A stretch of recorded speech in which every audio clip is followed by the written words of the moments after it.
Well, thanks so much for having me. Really appreciate you having me here at ETH Denver. So my talk today is on music NFTs, and I see a few forces converging. That's going to give way to potentially like a pretty great media flippening. So the few forces are you've got the democratization of music creation tools. Ever since the advent of GarageBand, making music is easier than ever. But we now have NFTs in this new form of ownership over that music. And there's tons of just fomenting discontent with the Spotify's of the world paying pennies for streams and not allowing artists to earn their due. So we're just going to be riffing on that today. It's just a bit about me. I'm Garett, go by Kinshasa, surname 5000. I'm a pixel artist, Web3 entrepreneur, and Figma maximalist. There's me, Punk, 2260, Stay Punk. I'm working on Cypher. Cypher is a collectible hip hop music NFT dApp. So we produce algorithmic beats, rappers rap over them and mint them lazy minting style so that the artist isn't putting up any money to put their work out there.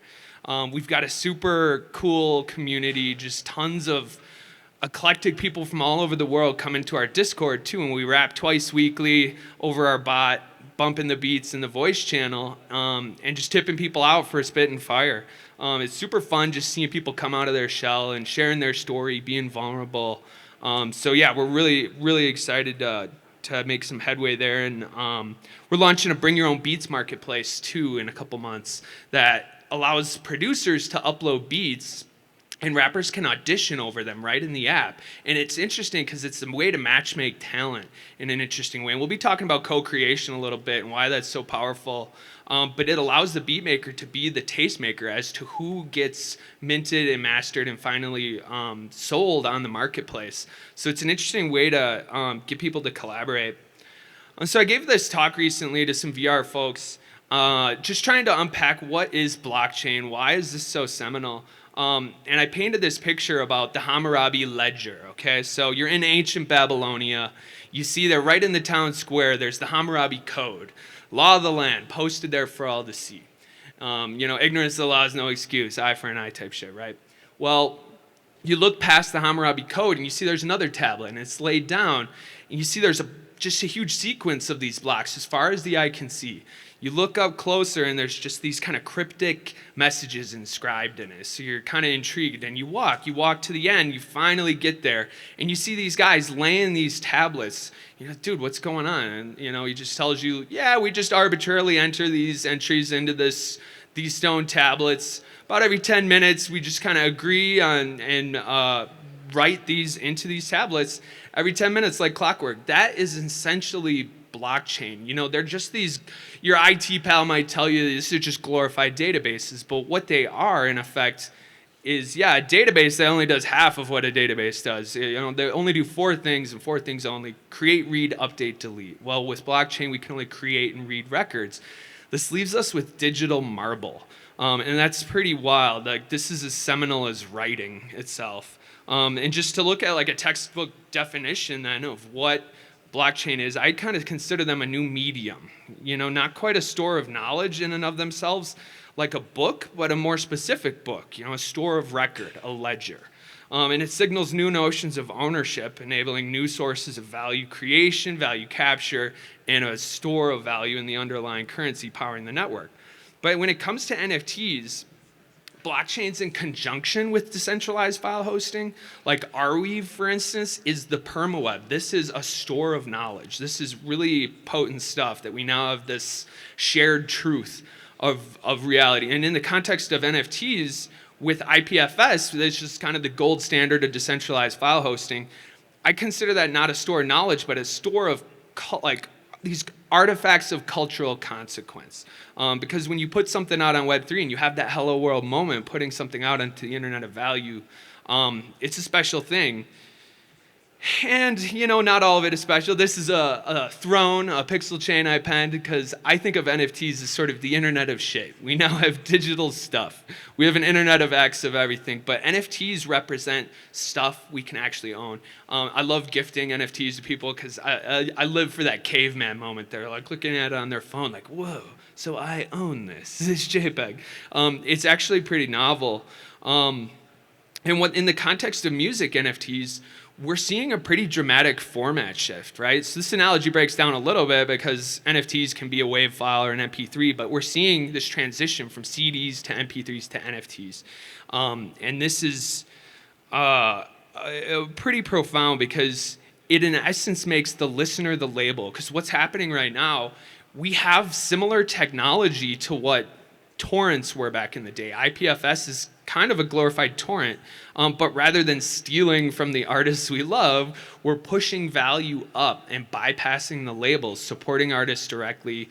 They're having more take-home pay. And that is in essence creating a virtuous loop where the listener now doesn't just enjoy the music, but they have something economically to gain. They're actually the ones bankrolling and backing those artists and have some economic up potential from doing that. And music NFTs can represent a pretty big market. I don't see it cannibalizing streaming and doing away with it, but it's bringing ownership back. We now don't have to rip off the cellophane off the CD, but we can own those things again. And so streaming represents north of $10 billion. You know, hip hop and R&B is like a third of all streaming. It's actually a pretty sizable market. But when you think about NFTs, and in the context of music, we actually derive intrinsic value from owning and supporting artists and having a piece of them. So there is more to life than Lambos, is my point. It's not just that NFTs can be a tool for speculation and backing artists in a Kickstarter-like way, but they're these cultural artifacts that we need to value and finally give back to artists what their due is. And one of the things NFTs are doing is also they're filling the chasm between making it and not as an artist. It's always kind of been this dichotomy of succeeding in music having to be a mainstream success. But with NFTs, we're finding these smaller tribes of super fans that are backing these artists, and actually you're finding you can have an audience of 10, 100, 1,000 fans and make more money than you have on Spotify historically. So you've got a pretty saturated media landscape, like I mentioned, since the advent of GarageBand. It's been easier to make music than ever, but now we have these ways in which we can find people that we resonate with and support them directly. One other piece I wanted to touch on is what Web3 can do to unlock collaboration. So with Cypher, we're experimenting with this bring your own beats marketplace I mentioned, and we're able to actually do what record labels haven't been able to do automatically is smart split sheets that actually divvy up what chunk of the song creation process you had a hand in, and being able to split those revenues up seamlessly is pretty powerful. But when you think about leveraging the network effects of more people collaborating on an album or a song, you're able to kind of get more attention to that media. And one of the North Stars, too, in what we're doing is unbundling the song. So I think seeing the creative process unfold with how a song came to be, what the lyrics inspiration was, those rough drafts can roll up on Polygon off-chain, and then the final mint is the finished product. But you can resonate deeper with those artists by kind of getting a window into the creative process. So yeah, that definitely went quick. I'm just really excited to keep jamming on music NFTs, and I think music NFT spring is coming. So really, really excited to keep going on this journey. And yeah, I'm Kinshasa 5000. Get at me if you wanted to chop it up on music NFTs or anything else. So thanks so much.